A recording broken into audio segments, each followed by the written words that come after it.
E aí, minha gente, conforme prometido, o vídeo dos causos verdadeiros e verídicos de gente que eu admirei muito, ainda admiro, né?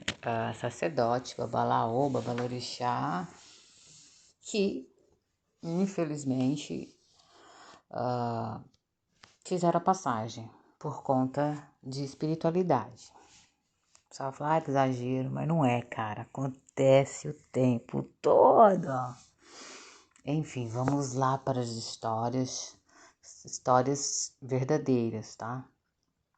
Alguns eu não vou nem poder falar o nome por questões de, né, respeito, tem uns que é recente, e para evitar também processo, né? Mas que nem do meu padrinho mesmo, eu posso falar com a maior tranquilidade o nome dele e o nome da pessoa que pode estar comprovando isso. E mesmo porque, cara, eu vou ficar fazendo isso à toa, só para me promover. Na verdade, eu tô contando porque eu teria que escrever um livro, mano. Mas eu não vou escrever porque eu não tenho tempo. É que nem isso que eu tô fazendo.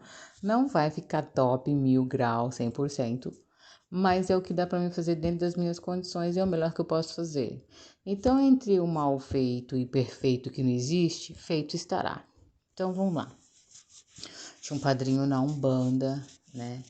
E assim, tem 3 casos que as pessoas eram homossexuais, mas assim, não é porque a pessoa era homossexual que ela pecou, tá? Porque teve gente que eu vou contar o caso que era hétero, mas é a conduta. Então, assim, é a tua conduta, o teu caráter que vai te isentar ou te abonar. É o que fala muito no seriado de Lúcifer. Quem nunca assistiu, vai assistir. Vou fazendo um merchan sem ganhar nada, né? Mas já tô falando. Ele fala que o que condena a gente é a nossa culpa. Então, se você sente culpa, é porque você sabe que você não fez o certo. Então, é aquilo que vai ficar, que vai ser a sua penitência, reviver aquela culpa infinitamente. Então, se você tá ok com a sua consciência, não tem culpa, sem problemas. Então, quando eu falo que é a nossa consciência, o nosso caráter, nossa conduta que vai nos isentar, é bem nessa pegada. Então, vamos lá. Meu primeiro caso é um padrinho de Umbanda, tá? E ele, certa vez, ele estava com o Exu dele, eu estava comboniano, Exu Sete Chaves, e ele soltou uma coisa e eu não comentei com o aparelho, porque assim, essa questão de mediunidade inconsciente, até vou gravar depois um vídeo sobre isso também. Mediunidade inconsciente. Como eu não era médium inconsciente, na boa, eu não acreditava que ninguém também era, entendeu? Então esse negócio de falar, eu não lembro, enfim, né? Então, muita coisa eu falava pro médium, mas tinha muita coisa que eu não falava. Eu falei assim, mano, escutou, então vamos que vamos. E esse Exu dele veio uma vez em terra, só tava eu e ele na casinha de Exu, e o Exu dele falou: avisa pro meu aparelho, pro meu menino, cuidado com a luxúria. A luxúria ainda vai ser o fim dele. Eu, na verdade, quando ele falou luxúria, falei, tá, 7 pecados capitais, luxúria. Nessa época, acho que já não tinha nem se lançado aquele filme Sete Pecados, né, com Brad Pitt. Tá, luxúria. Mas sabe quando você não, né? Eu falei, bom, você deve ter escutado também. Morreu o assunto, nunca falei sobre. Aí passou-se anos, né? Eu queria que essa pessoa tivesse feito a minha coroação na Umbanda, enfim, eu acabei indo morar em Minas. E um dia eu passei, era noite, eu tinha puxado um plantão e tinha chegado bem, mas eu tomei banho e tal, tomei um café e na hora que eu deitei, aquela suadeira, aquela falta de ar e aquele mal-estar, uma vontade de gritar sem conseguir, né? E me veio ele na cabeça. Eu falei, mano, aconteceu alguma coisa. Aí saí lá fora, pedi pra Deus, pra tempo, pelo amor de Deus, né, o que tá acontecendo? E há um tempo atrás eu tinha vindo visitar ele em São Paulo, eu já tava morando em Minas, e ele tinha tido um câncer de garganta, né? Então, assim, ele eu tinha levado queijo, doces pra ele. E quando eu vi ele daquele jeito, eu falei, caramba, que mancada, mano. Deu tudo fora, né? O povo de Oiá vive dando fora, né? E aí ele falou, eu não conseguia nem falar direito, e falou que não podia comer. Eu falei, deixa pra alguém aí comer, né?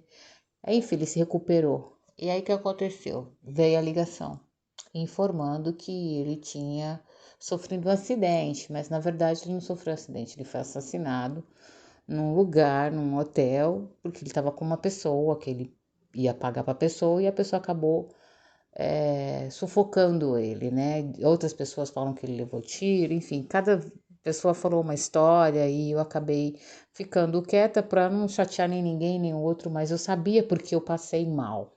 Então eu sei exatamente o que aconteceu na hora. E caiu justamente na questão do que aquele Exu falou, né? Então, assim, eles avisam, a espiritualidade avisa, de uma forma ou de outra ela avisa, né? Agora eu vou falar do meu padrinho. Nossa, já deu 6 minutos, cara, e são quantas histórias que eu tenho para contar, acho que eu vou ter que fazer 2 vezes esse negócio para não ficar muito extenso. Apesar que é causa, né? O povo gosta, né? Eu senti que o povo sentiu uma atração por esse tema. Tipo, parece que o povo gosta de coisa ruim, gente. Gente, vigia, hein? Olha a tentação.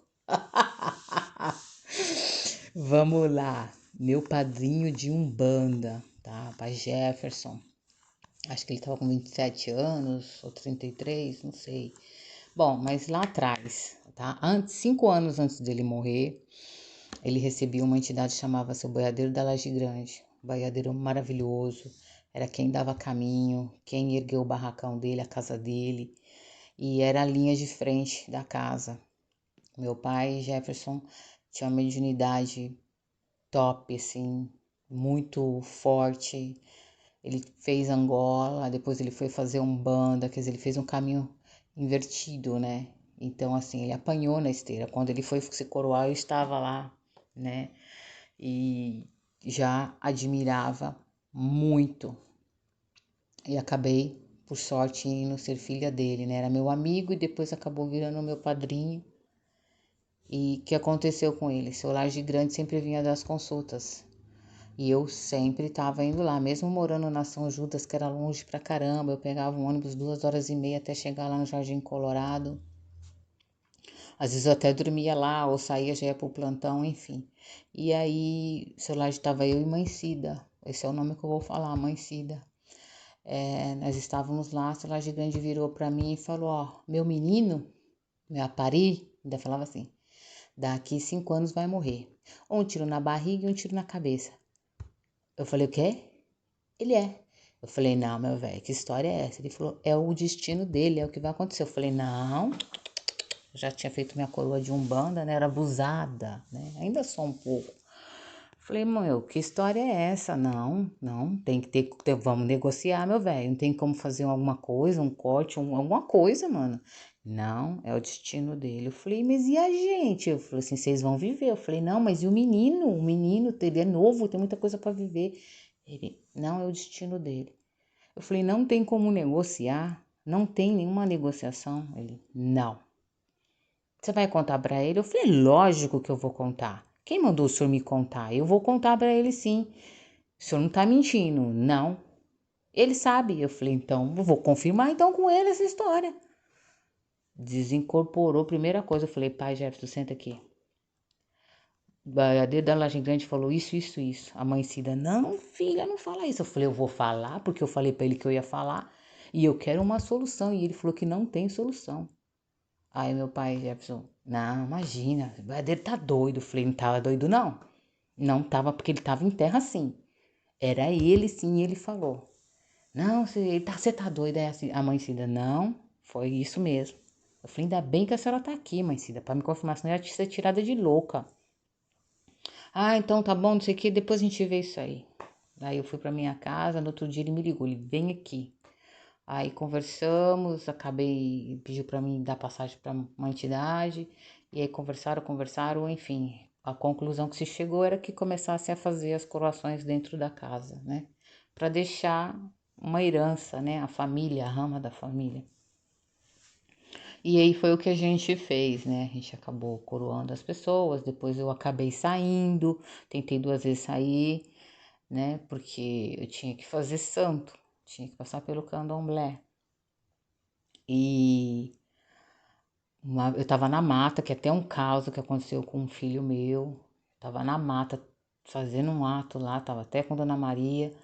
E aí apareceu o seu Piaçu, que era o mestre de Jurema dele e eu não sabia, tá? Eu vim descobrir depois que ele desencarnou, depois de um monte de coisa que eu vim descobrir que era o mestre de Jurema dele. E ele assoviou e falou, ó, você vai lá ver o menino. Aí eu falei, mas por quê? Ele falou, quero que você vá lá antes de virar o ano, você vai lá, né? E eu fiquei com aquilo, a minha Cambone também falou, tal, e tava acumulando aquele rolo. Passou. Aí, festividade, você sabe, né, minha gente? Pois é, enfim. Aí, no dia que ele fez a passagem, eu também passei muito mal. Me deu uma crise de choro, um desespero. Tipo, 6 horas da tarde.